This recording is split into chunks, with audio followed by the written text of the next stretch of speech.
Hey everyone, how's it going? Welcome to another video. Today we are going to be looking at Lilaha. I've been doing a lot of testing on this unit and I have done more testing than the other previous units just because I think she's a lot more of an interesting unit and she does require a lot more testing than a typical physical DPS unit, you know, because she's a mage and she has a lot of interesting things in her kit. So what I want to do first of all is I just want to quickly explain some important things in her kit, and then I will start showcasing her in PvE a bit first, and then we'll go out of arena and just talk about everything that I think. So first of all, I'm not going to be going over everything in her entire kit because I did that in the live stream. I'm just going through the important things. Double the hit count for all enemy attack magic. So this is only all enemy attack magic which applies to non-stacking spells. So all of her non-stacking spells will get double hits, which is pretty great, especially for PvE content. And this can apply to collab magic spells, but the only collab magic spell that we have that is good, that is non-stacking, is the 3700 years spell from the Dr. Stone collab.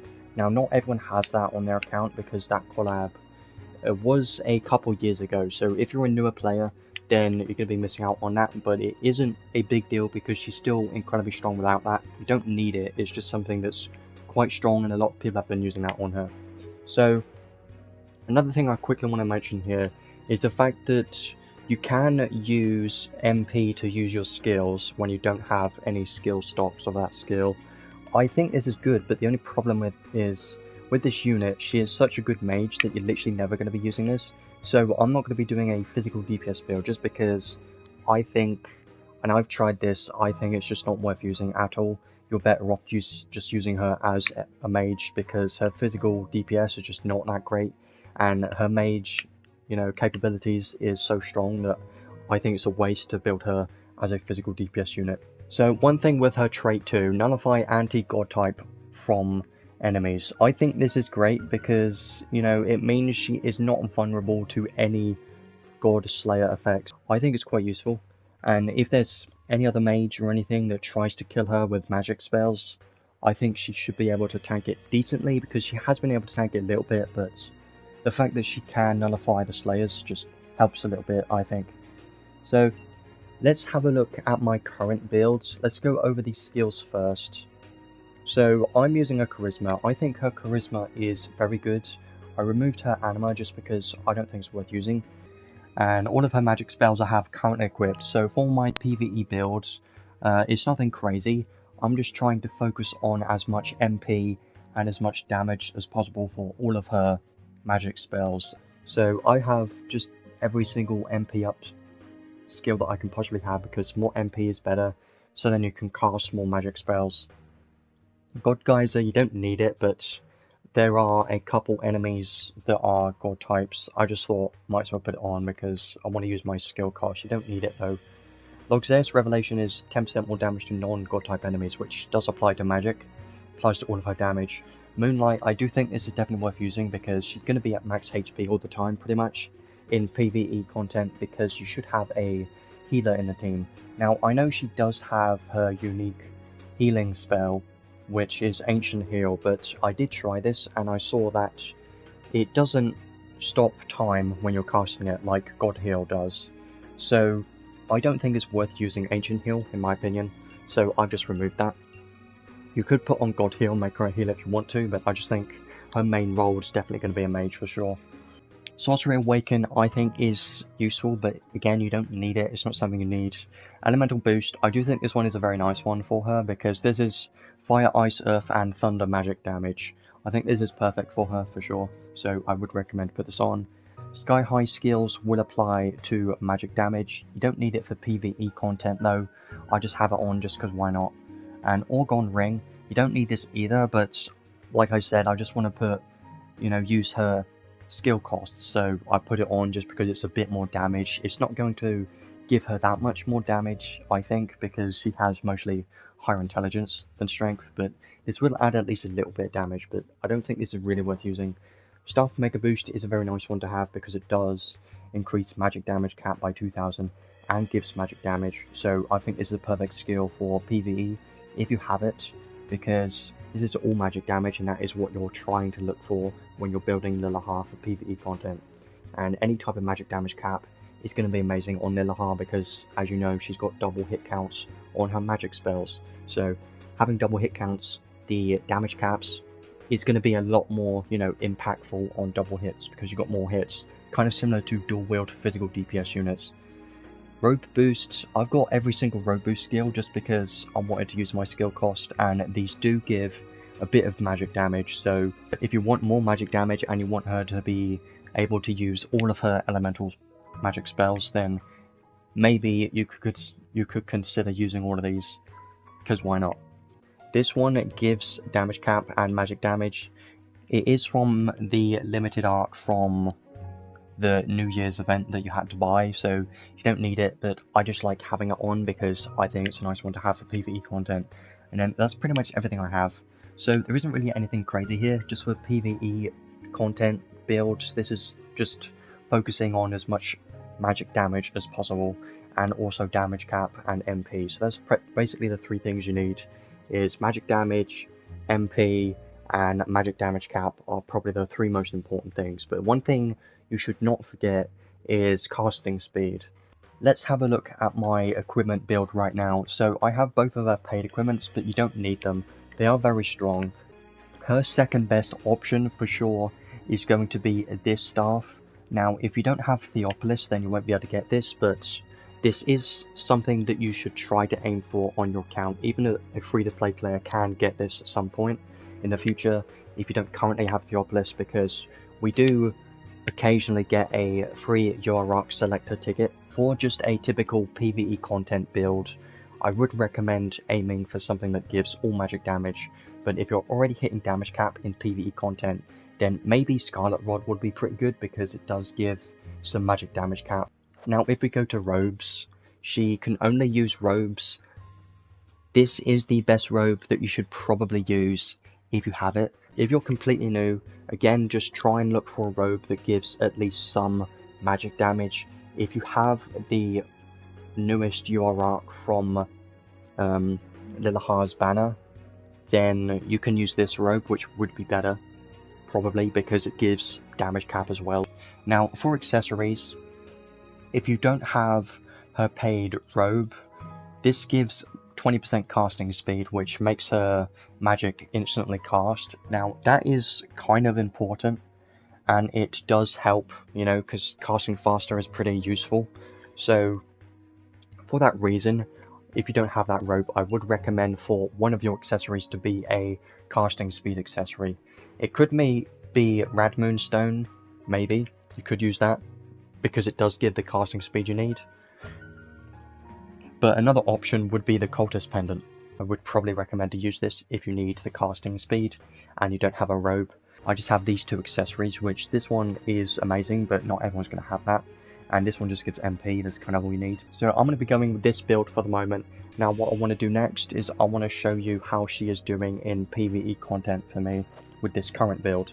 So while we are here, I'm going to quickly mention some recommended arcs that you could use for Lilaha, because I think that would be useful for some people. So obviously her arc from her banner is going to be probably her best arc option for most scenarios. Especially PvE is pretty great there, but you don't need it. There are other options, like there are other arcs which give magic damage, like this one's pretty good if you have it. And it also gives some damage cap, so any arc that gives magic damage or magic damage cap is something that you should be looking for. This arc is definitely one of the best arcs for magic damage because it gives 45% magic damage. Let's go into this battle and try her out by herself. So I'm just going to be using one spell and it's probably going to kill everything. So let's just start with Big Bang first. You can see instantly cast. There we go. Basically 76,000 damage cap per hit, which is pretty crazy for her, and everyone's dead already. You know, this is just her by herself with my current build. This is pretty damn strong.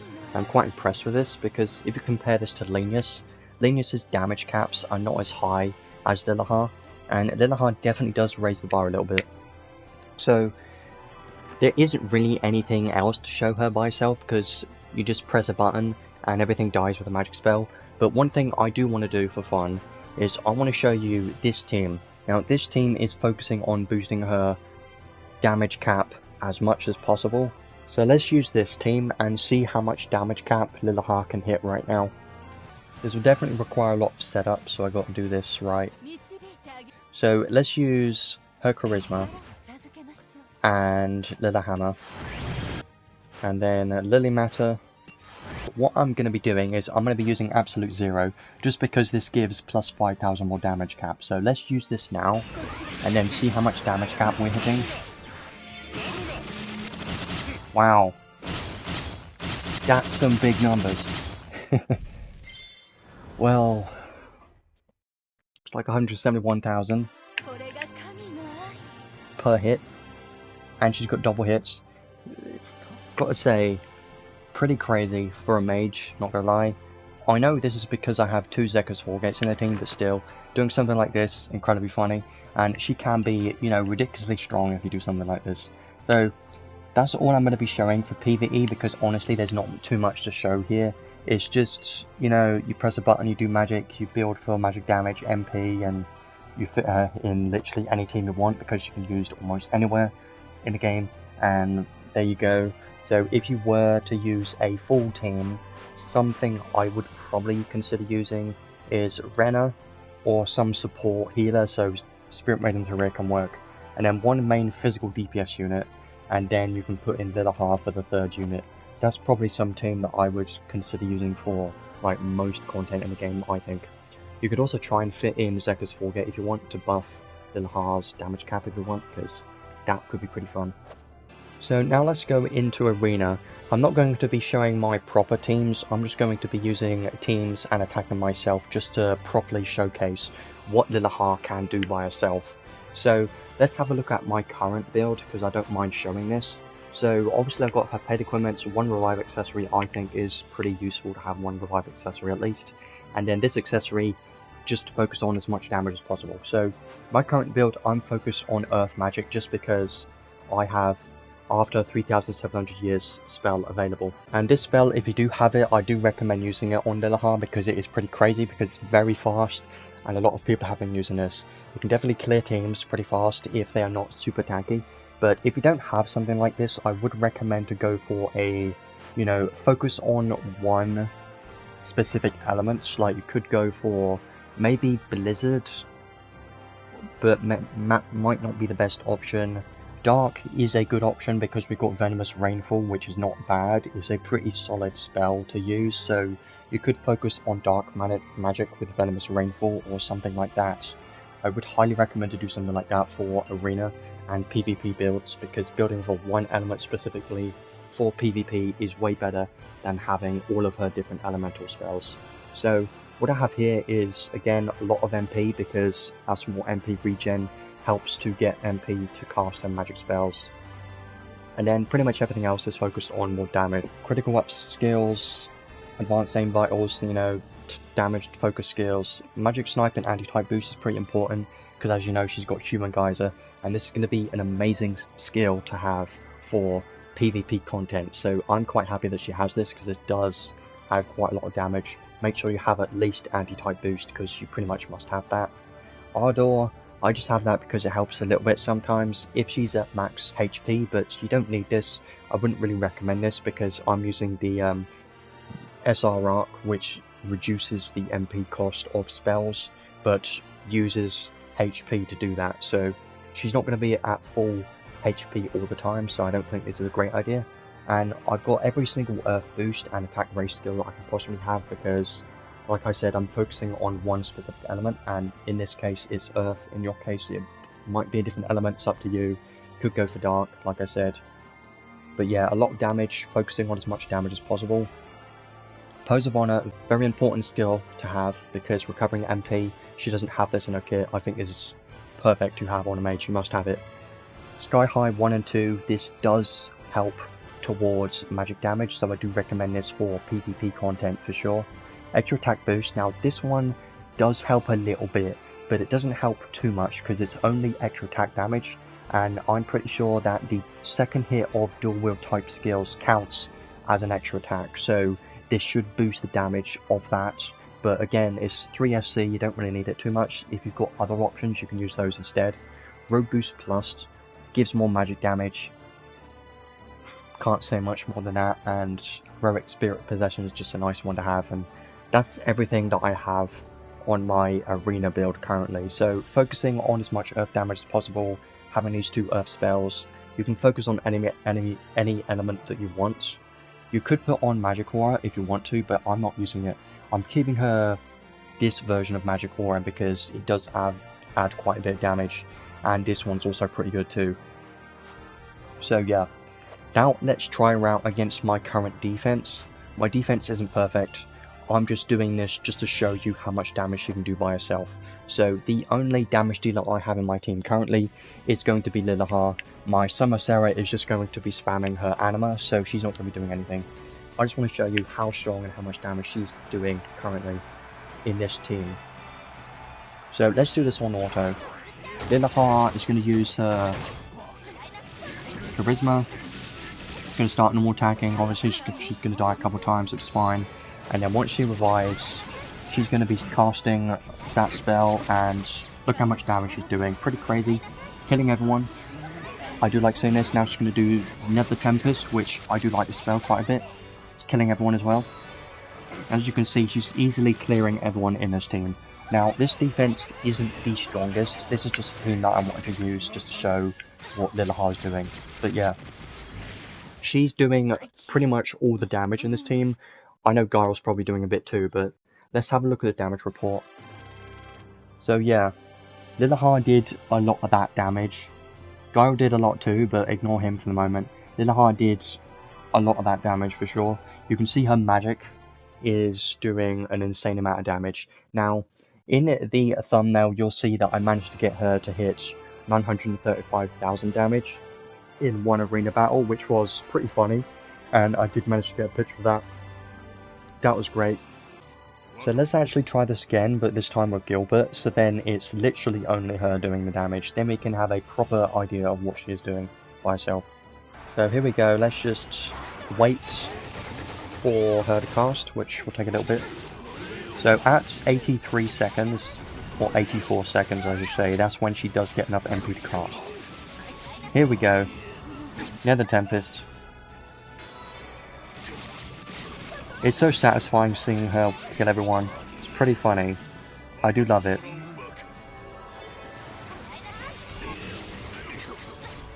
Damn, everyone's dying. It's just pretty cool. I do really like Lilaha. She's doing so much damage. Nether Tempest again. This should kill everyone and finish off the battle. Yep. There we go. It's funny. So she can kill, you know, a lot of the tankier type units because they are not always built for magic damage mitigation. Now let's look at the damage report. You can see all of that damage was only from Lilaha, and she managed to kill this entire team. This wasn't the best defense team, I know, but still, I think this was pretty good to showcase her potential as a mage and how strong she can be against, you know, more tankier units. And I think she's a pretty great unit, especially in the new arena that they've adjusted. I think is pretty great. And she's perfect because she doesn't have ultimate casting, and ultimate casting, as you know, reduces casting speed, and casting speed is a lot more important in the new arena change. So overall, I do think Lilaha is a crazy unit and is definitely going to rate super high on the tier list for sure. I don't give ratings, but all I can say is she is definitely worth pulling for, in my opinion. Now, I know there is probably going to be a collab coming up at some point in the near future. I do think Lilaha is one of those units that's going to stay top tier for an incredibly long time, just because we don't have many mages in the game, and mages are usually very strong in PvP, and she already is very strong in PvP. I've tried her out in guild battles too, and she's pretty strong there as well, but obviously I'm not going to be showing that today, but just take my word for it. She is a very strong unit, and this banner, I do think it's a decent banner, because if you can get the UR arc, you could get lucky, and that would be great to have on your account as well, because the UR arc, as you know, is amazing for mages, and it's definitely a very strong one to have, but don't chase for it. Like I always say, UR arcs, don't chase for those. But Lilaha is definitely something you should probably try to get. if possible. But if you don't manage to get her, then I know it's going to suck, but we do have collabs coming up probably at some point in the future, so do at least try to save some crystals just in case for that. But Lilaha is a unit that you won't regret pulling for, because I don't regret it whatsoever. Even though I had to pity her and do 250 summons, I think she's a unit worth pitying, just because she is going to be a unit that's going to be around for an incredibly long time. And if you remember, Logzeus, when he came out, he was the same. He was the best unit in the game for an incredibly long time, for like 6 months or something. He was crazy, but he was a more physical DPS focused unit. But Lilaha being a mage, I think she's going to last even longer than what Logzeus lasted, because mages, they usually don't really ever get outdated or power crept whatsoever, because we don't get enough mages in this game. So that's just what I think. So that's everything I'm going to be talking about today in this video. If you enjoyed this video, then be sure to let me know and like the video. You know, it helps a lot. I appreciate everyone that watches these videos, because they do help me, and I'm glad that people like watching these, because I just like doing these types of videos, but they do take me quite a bit of time to make. So hopefully you enjoy these, and I'll see you in the next one. Bye.